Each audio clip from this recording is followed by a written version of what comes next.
welcome to the D.O.P.E.S.T podcast, where I interview the dopest artists and about their expertise. I am here with R2ise. I know her as a poet and a host, but if you can just introduce yourself and tell us a little bit about you, who you are and what you do. I think that Absolutely. I'm happy to be here. I like the name, part of the dopest. That's what brought me on. Let's go. So, yes, like she said, my name is R2ise. My real name is Cassandra, but my stage name, as they call it, is R2ise because I'm like everybody's sister. That's who I like to be. And I am a spoken word artist.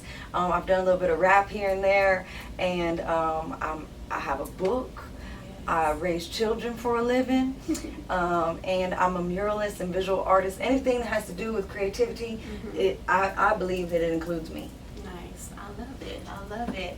So what got you started into like your art form, like poetry, the visual arts? What got you started into all of that? So I think even as a child, I was always very artistic and kind of bold and expressive. That's a good word for it. You talk too much, you know? So that was always me anyway. And then, of course, I loved going through school. I loved art class and anything creative I always excelled in. Now, as far as spoken word, I think I've told this story probably 1,000 times, and she probably gets sick of hearing my name. Let's hear it. But I was about 13, 14, and y'all all got to know, because we're poets. Yeah. So you got to know about HBO Deaf Poetry, the vets. The OGs, you know. I hate even to call them that because to me they're my friends. Right. I don't want to be. They're not OGs, you know what I'm saying? Because I mean, they are original though. So I watched that, and the first guy that kind of came on, he caught my attention. But the second person who came through, go by the name of Tamika Georgia Me Harper. I already knew who you were talking about. And when I saw her and I felt her, and she was up there by herself, just with only her voice and her story. Something just took over me, and I was like, I don't know what that was, but it's for me. Yeah. And so that started spoken word, the dream of it. Now, I mean, years later, when I moved to Georgia, I actually just wanted to do it. I had written a couple poems or whatever, what I thought was poems. Really, now I look back at it, and I'm more critical. I don't really call them poems no more. But I went on and kind of looked on the internet to see where they would do something like spoken word, because I didn't know nothing about nothing. And the first place I ever went to was hosted by D.O.P.E.S.T Graham, who actually was one of the poets with her. And so from then on, I just went out there and I was just a little brave, little bold little thing. I was just going into a world I didn't know nothing about, and just doing my thing and hurry up, and the nerves would get me. So as soon as I was done, I would leave. Yes. And since then, you know, the community, it's a community, and I didn't know that. So I would just go, and then before you know it, you start seeing the same people. You start to connect with people, and then that's how the Atlanta poetry community kind of became part of my life. Right. And as far as the visual arts, I'm gonna be honest with y'all, okay? Somebody one day said, I want a mural somewhere. And I said, okay.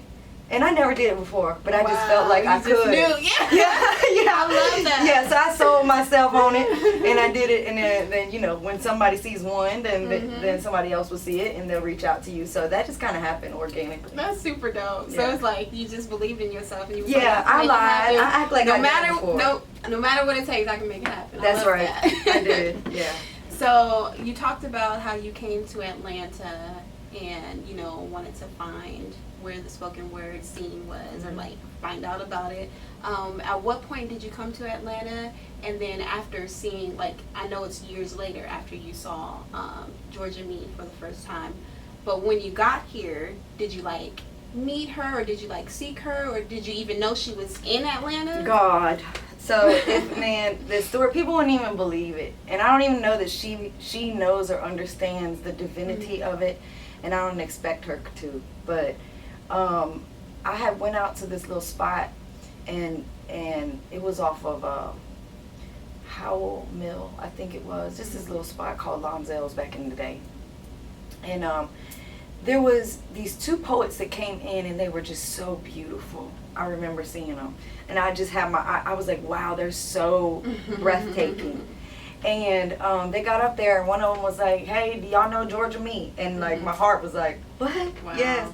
So of course I raised my hand like an audience member fan, and we had talked. I was out in the parking lot, and those two sisters came up, and we spoke in the parking lot. And not too long later, like the day after, one of them reached out to me and said, "Georgia Meat wants to talk to you."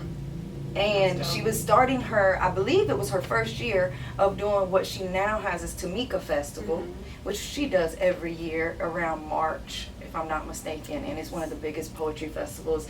It's the only, as far as I know, poetry festival that is just, you gotta come to it. Y'all check out Tamika Fest. Y'all check out Tamika Fest. I ain't gonna do it. But so I met her because she called, and I sent her my number. She called me. And we talked, and she's like the type of person, she talked to anybody like she knows them for years.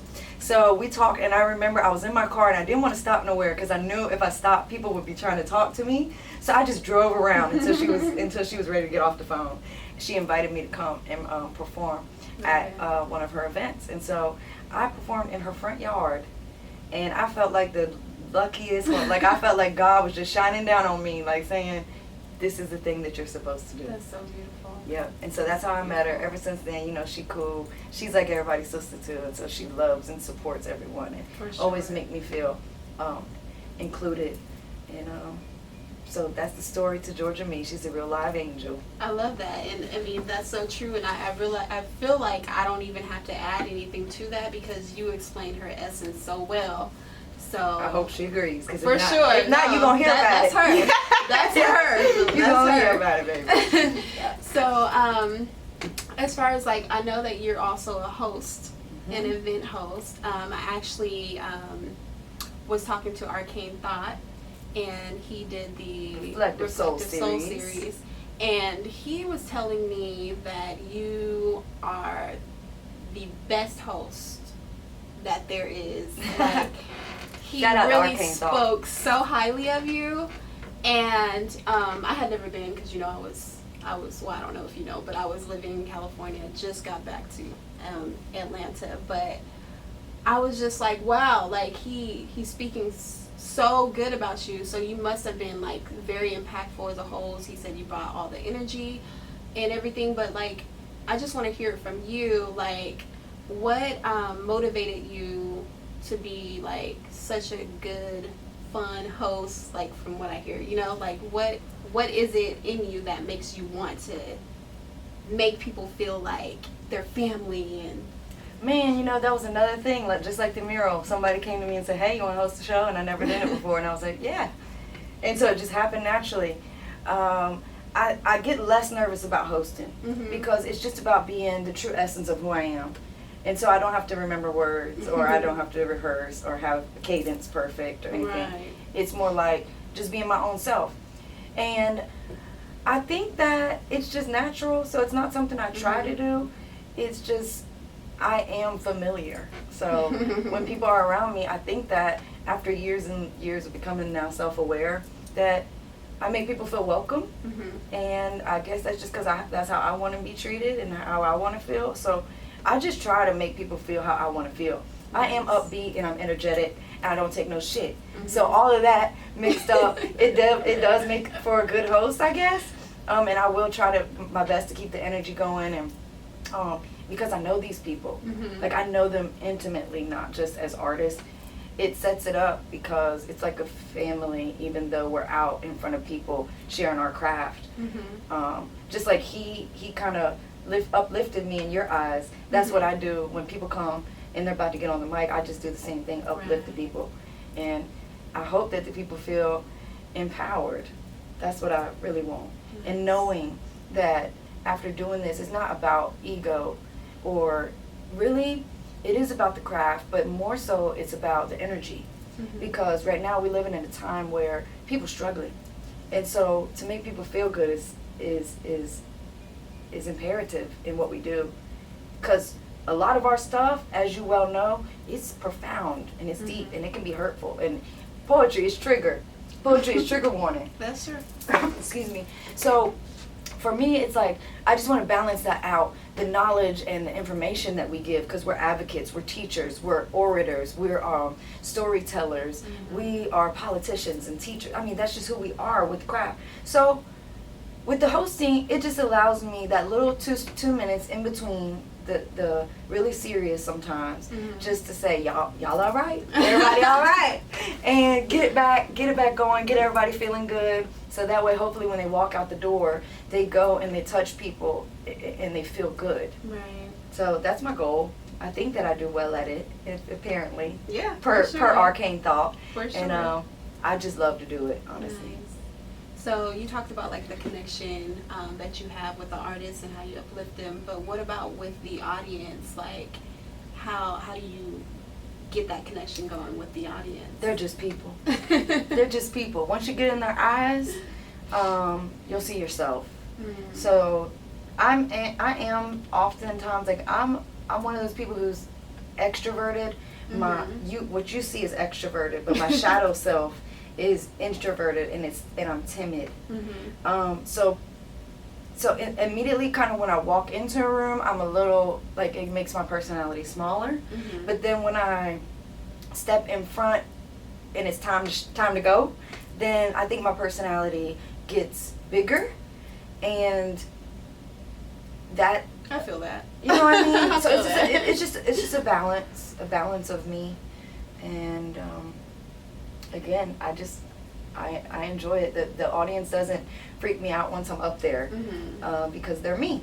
And so I know I'm not judging or critiquing people, and I hope they're not doing that with me, but if they are, I'm all right with that. Right, it's all good. I'm all right with that. Do what you got to do, boo, because tomorrow I'm going to wake up and still be me. Hopefully a better version of it, you know? Love it. So I know you also talked about how poetry is profound. What would you say is one of the most impactful pieces that you've written, or like the most dear to your heart? Wow, the most dear to my heart. I started doing, before I ever hit the Atlanta poetry scene or anything like that, like what we were talking about when I just got on the computer and looked it up. The first piece that I ever did was for a lady's funeral who I knew. And I don't know what it is about family members want me to honor the dead, but I do it. And so a lot of people probably know, but for the dopest audience ever, I will let you know that I work for many years in a group home, and that's like a residential facility for foster girls, teenage girls. And long story short, we lost one, and due to leukemia. And she didn't have any family that's living, and so when it was time to do her eulogy, they asked me to do it. And long story short, she had left us with 2 words, which is be brave. And she wasn't very expressive, but I knew that I was going to be sitting in a room full of her peers. And so I used those 2 words to create a poem called Gwendolyn, and I also have be brave tattooed on my arm as well, because I did this piece about being brave and really taking your life and understanding that we only get one of them. So do everything that you ever wanted to do boldly and fearlessly. And so I created that poem called Gwendolyn for her eulogy. After that, when I went to Cali, because I was touring a little bit, one day it just hit me. I was like, I want to learn that piece, and I want to give that. I want her to be with me. It was her birthday. That's when the day I got this in Cali. And I was like, I'm going to honor her today because it's her birthday and I'm in Cali. And so I memorized it. And I tell you what, that poem has been all over this country. So she has made her way all over this country, and on podcasts and interviews, and so, and with people in recovery. That poem is so healing. It's like the least, as far as for me, as far as like wordplay or metaphor or the real like kind of stuff that makes the audience go it's the least of that. I got you. But because it's full of so much purpose, it just man, it saves lives. I believe Are we able to hear that today? Absolutely. Wait, I'm gonna be crying. Am I gonna be crying? It's so where you have them. Oh my gosh, hold up. Let me get some tissues. offended you. I hope not. No, I hope not. But y'all definitely want to hear that. Gwendolyn, was that her name? Gwendolyn, yeah. Gwendolyn? Mhm. Okay, awesome. So yeah, like give it But to you us. ready for me? Yeah, let's do it. We're here at the D.O.P.E.S.T and we are going to do this poem called Gwendolyn. Be brave. Believe in big. Dig within, then dig deeper, hug tighter. Smile bigger. Take risks. Follow your dreams. Fall on your knees and pray. Fight back. Do more. Bring peace. Be change. Become someone you admire. Become the someone that you have always wanted to be. Work hard. It's okay to crawl before you walk. Stumble. Fall. Get up. Wipe yourself off. Stumble. Fall. Get up. Wipe yourself off. Stumble. Fall. Get up. Until you don't even wipe yourself off anymore, you just walk. You just keep going. Never give up. Be a source of light. Be bright in the shade. Be bold. Be brave. Be a fountain. Be a spring in a world full of drains. Love harder. Seek the unknown. Walk. Run. Climb. Put one foot in front of the other. Baby, one step at a time, for you will stumble. Fall. Get up. Kick up some dust. The dirt is part of your journey. Embrace the journey. Along the way, talk to strangers. Make friends with strangers. Make family with strangers. Be happy. Seek passion. Be passion. Rest your body. Train your spirit. Listen. Heal. Push boundaries. Break chains. Restore your mind. Restore your character. Live life. Thank something bigger than you for it. Look at your breath. Lose your mind just to find it again. Take your time. Explore yourself. Explore someone else. Bring hope. Touch souls. Dare to experience trust. Love yourself when no one else does. You claim victories that you cannot see yet. Be confident that they are coming, because they are coming. You be so full of strength that it makes everyone who is weak highly uncomfortable with your very being. Change their minds. Teach something. Turn heads. Be of service. Be willing to learn. Dare to know you are a butterfly when the whole world sees a worm. Transform. Fly. Be fly. Be the best that you can be. Then be better. Inhale. Let things go. Forgive. Be extraordinary. Be brave enough to live. Jump in puddles. Run in the rain. Don't you be afraid to jump. Stumble. Fall. Get up. Be brave. Walk through flames. Don't you be afraid at all. You be what fear is afraid of. Be beautiful. Be powerful. Be contagious. Be courageous. For you will stumble. You will fall. And you will get up. And you will show this world everything you are made of, because you only get this chance one time. Girl. Okay. So that's Gwendolyn. that So was we get so to honor her good. today. So thank you I so definitely much. understand how impactful that poem can be, because I was sitting here almost about to cry. I'm toning it down just a little bit. I'm glad I you did know, it. Yeah. 'cause But no, I love that. That was amazing. Thanks. It's such an amazing, powerful poem. Now I want to talk to you about, I know you had mentioned how you worked in the group homes. Is that what you meant by raising up children? Or do you have your own children that you birth, or like, listen, kind of explain if how you- I have a child out of my body, Yeah. Jesus is coming back. Okay. So y'all better be Oh my praying. gosh. Get ready. But no, I don't have any of my own children. But Yes. since the age of about 22, I have been working with teenagers, Mhm. right? And so that's many kids. That's probably 400 kids in my time, because they're in transition, so they're in and out. And the goal is to reunify with family. Sometimes it works, sometimes it don't, but that's what transition means. So about 7-8 months ago, I realized that I had kind of hit the ceiling of where I was in that particular facility. And so I just kind of went out on a dream, And I work with an organization called R2ise, R2ise Theater, and it's a recovery community organization in Fulton County. And we serve people that struggle and have challenges with mental health and or substance abuse, but really recovery in any form. And what happened was, shortly after I quit at the group home, we started getting a lot of calls about youth.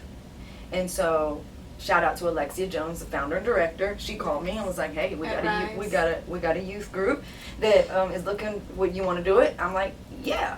So a few weeks later, she calls back, "Girl, we got another youth group calling. Wow. So you want to do it?" I'm like, "Yeah." So now, within the last 7 or 8 months, we have served like 150 youth, and it's just been part of my life. I think it's part of my calling.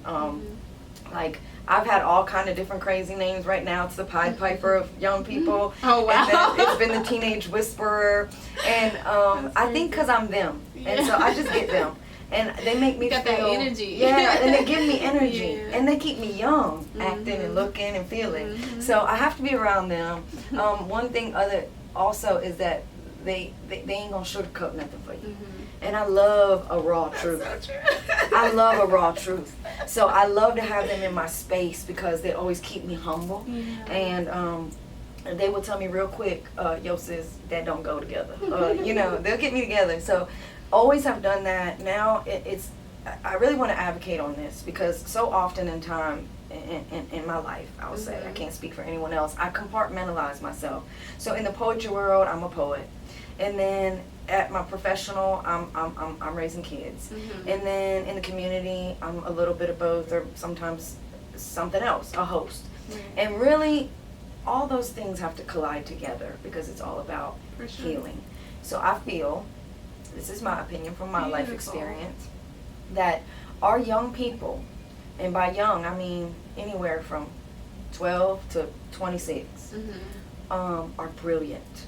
And I am invested in them because I believe in them, and I will use my life in service to them because the hardest part of my life was teenage years. I hated it. And many, many women and many people I talk to say they hated it. Like they had a horrible, you just growing, you learning, you don't know nothing. You think you know everything. You're making stupid choices. Your brain isn't fully developed. And you need people there that are steady objects to kind of guide you along. And so that's me. And I work now with oh my God, a homeless population. Wow. These young people are such survivors and they're so resilient. And it's crazy because the homeless population that I'm seeing are some of the most brilliant minds that we have on this earth. And these are homeless youth?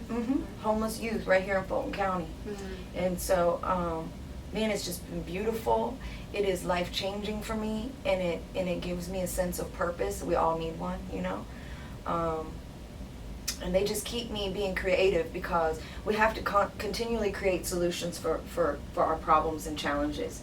Whether that's basic needs, whether it's emotional wellness, whether it's substance abuse or recovery from trauma. We have got to pull together now as a community and get involved and really kind of give ourselves to us. Right.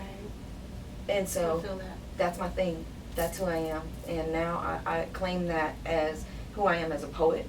It's who I am as a host. It's who I am sitting here with you. Yeah. It's who I am with them. And so I want to include them in everything I do, always knowing that they're watching. And I try to be my most authentic self. And that to me is what brings people healing. Yeah. So it's just part of what God has destined me to do because I can't escape it. If I go to another country, I got children following me.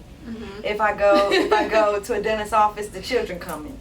And they're so, just like they gravitate towards me. Yeah. And me towards them. I love that. No matter what, all my friends are like, "Girl, if you don't want to be messing around with no children, don't go nowhere with her because they coming." So, but I love that about me, and maybe it keeps away the adults that don't mean me no good. You know, I think the kids are my angels, they're my protectors. That's what's up. Yeah. Thank you for giving me space to advocate for them and talk about them because they are us. We just grown up. Exactly. That's it. Right. Yeah, that's true. And some of us act younger than, you know? Oh yeah. Some of them got more sense than me for sure. Yeah, for sure. For sure. Yeah. So Would you say that you've experienced like trauma or things that you had to heal from, that helps you with, helping other people with their issues, or is it just a natural? Well, I think for sure, yes, I have experienced trauma. I think that most human beings on the earth in 2020, 21 have experienced some sort of trauma. Yeah. We just made it through the year 2020.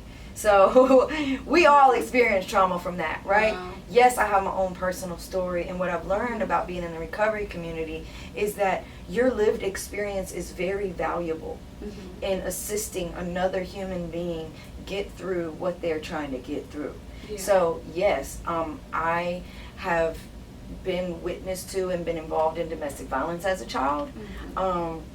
Verbal abuse, emotional abuse, just so many things that I don't know this is the place to really get down and gritty with it. Yeah, I mean, hey, be but- raw with it if you know. But like Feel it. as a teenager, I went through a lot, and so I believe that is why, because it happened in that time. That's why I corral around them at that Mhm. time for them, But yes, indeed, I absolutely use my lived experience to try and guide other people. I'm no saint. I don't know all the answers, but I do my very best to get around people that have a solution to the problem. And I believe that recovery, a lot of times recovery as an ally in recovery, because that's what I am. You just think about that old vision of like people sitting in a circle in a dark room saying hi. Mm-hmm. I'm this person and I'm an alcoholic. And it's so far from the truth because there's so many pathways. And recovery is not just substance abuse. Recovery is all of the things. It's all of the things. It's wellness. Yeah. That's what it is. And so I'm honored to be involved in that community. But they have taught me so much about how to better use strength-based language to approach young people and adults as well. And at R2ise, I'm just going to go ahead and plug this real quick because it's part of who I am. Sure. So at R2ise, we use art as our pathway to recovery. So it's not that we are saying that clinicians aren't valuable. They are, 100%. We need them. We need clinicians, we need doctors, we need therapists, we need all of that.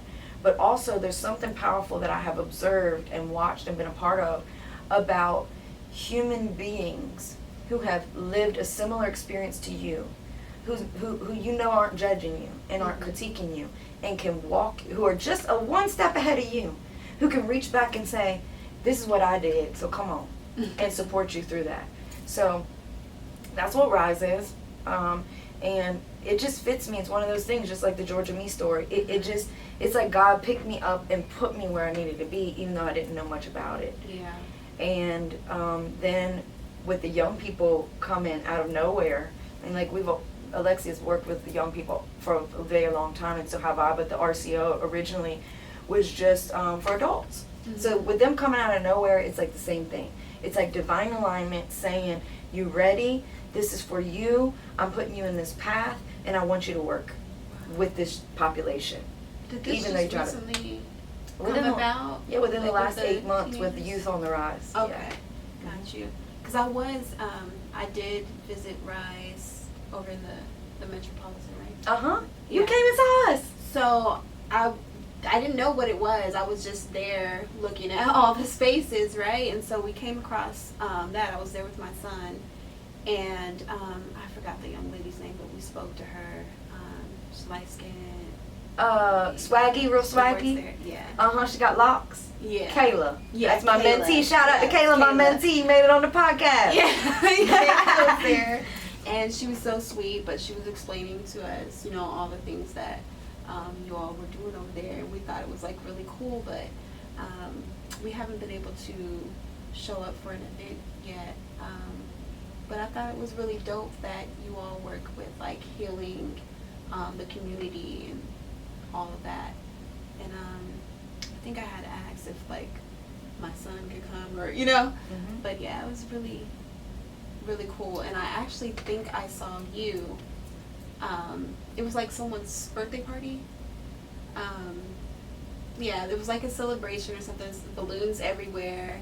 But I thought I saw you. Then I was like, is that her? Like, I wasn't sure. It was me. It was definitely me. That's beautiful. Saying the name and everything, I'm connecting like, oh yeah, that was her. So just for the audience who don't know, we did not plan this. We have not for seen each other in years. I had no idea that she visited R2ise, and here we are. R2ise is making it onto the podcast, Yeah, for sure. and so that's so cool. Yes, come and see us.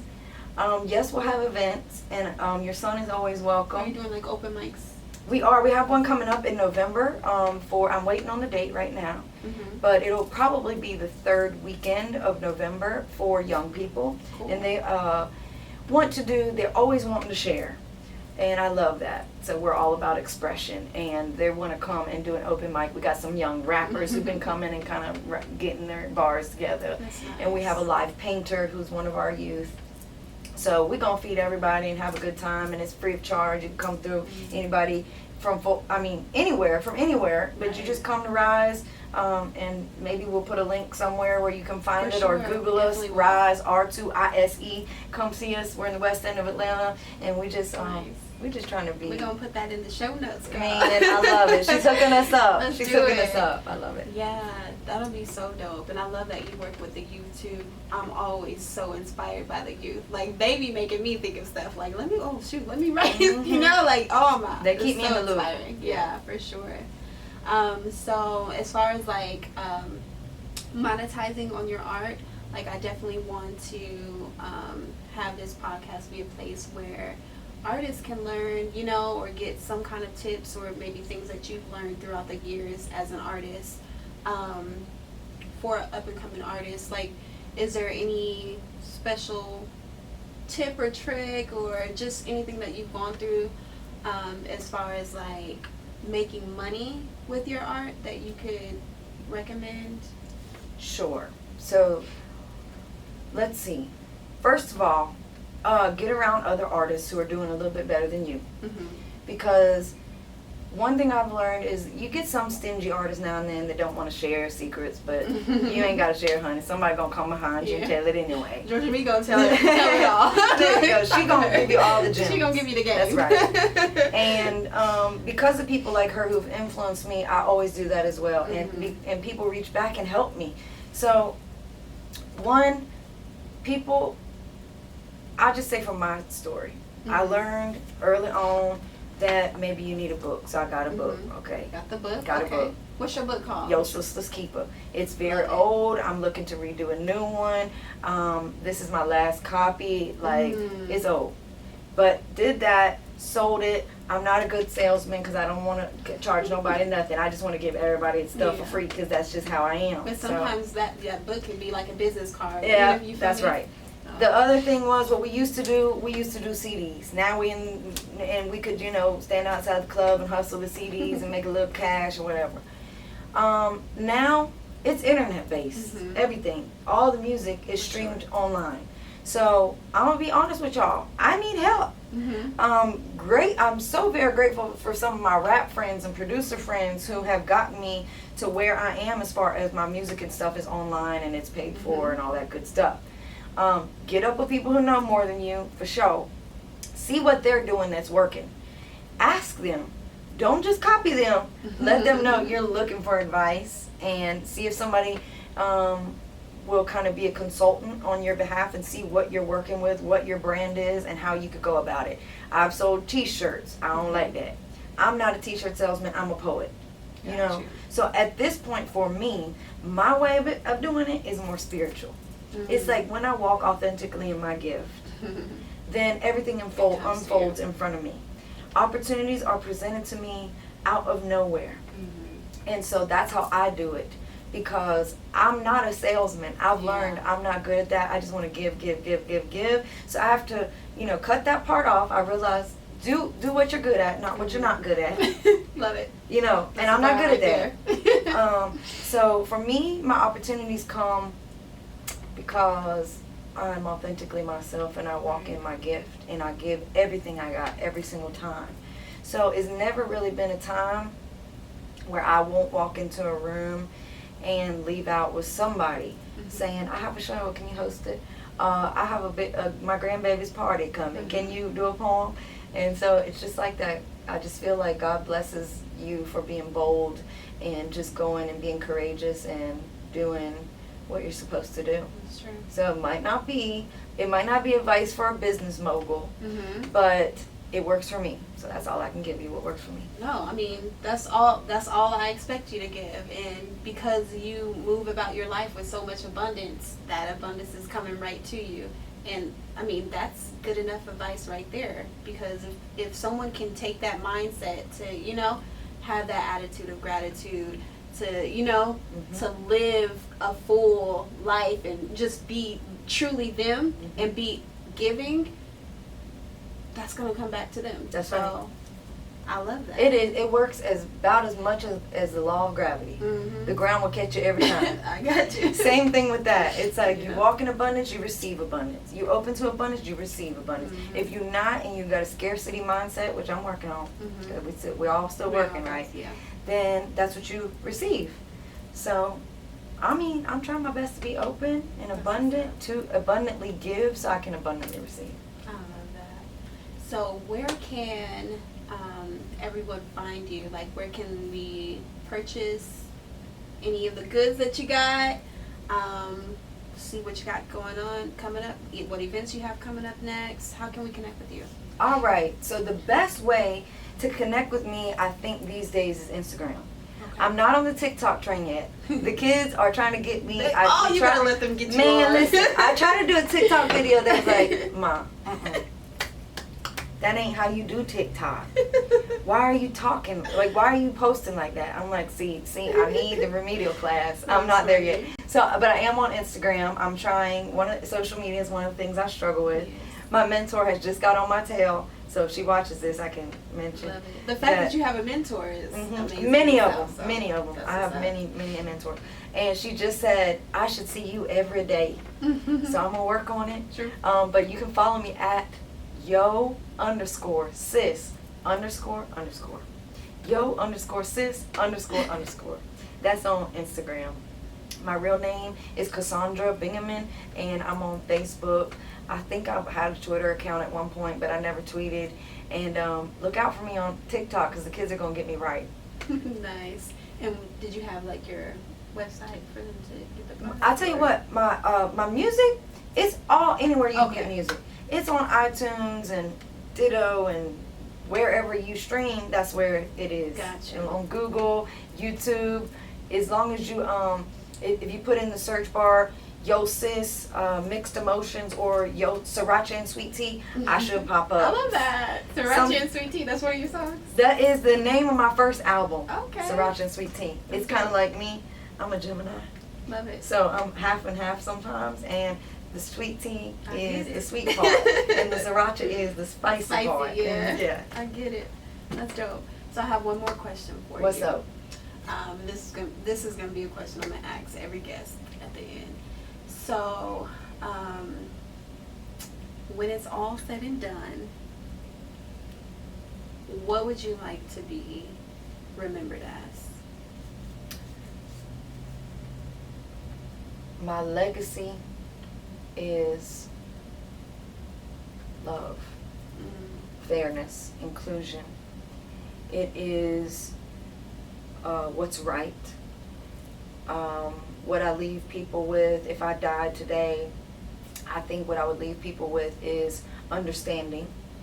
You know, people pour and pour and pour and pour into me. And also I will say, and I would just shout this out because it is what it is, I've been very, very influenced by strong black women.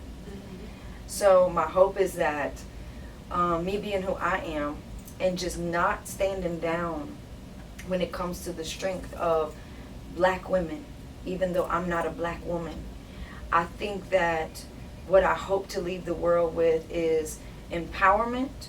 And in these times that we're in right now, is you better be authentically you and be able to stand for you and everybody who's pushed you and worked behind you and become a part of you and your identity, and you better lift it up, empower it, even if you got to go to war for it. And I will go to war.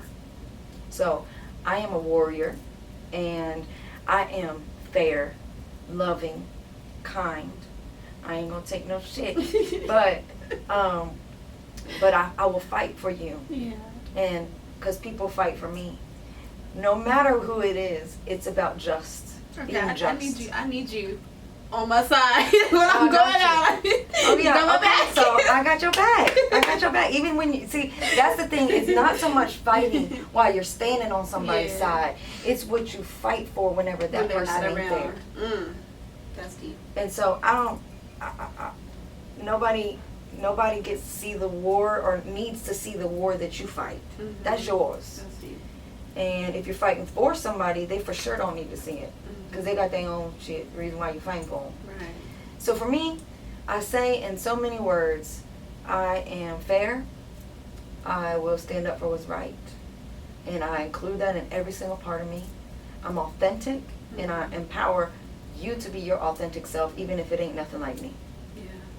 I think. I love that. Is that good to leave the world That with is that? amazing. Okay, good. All right, good. Thank you. Yeah. I appreciate you coming here. Thank you everyone for listening and watching. And that is it for the D.O.P.E.S.T today. See y'all next time. That's it.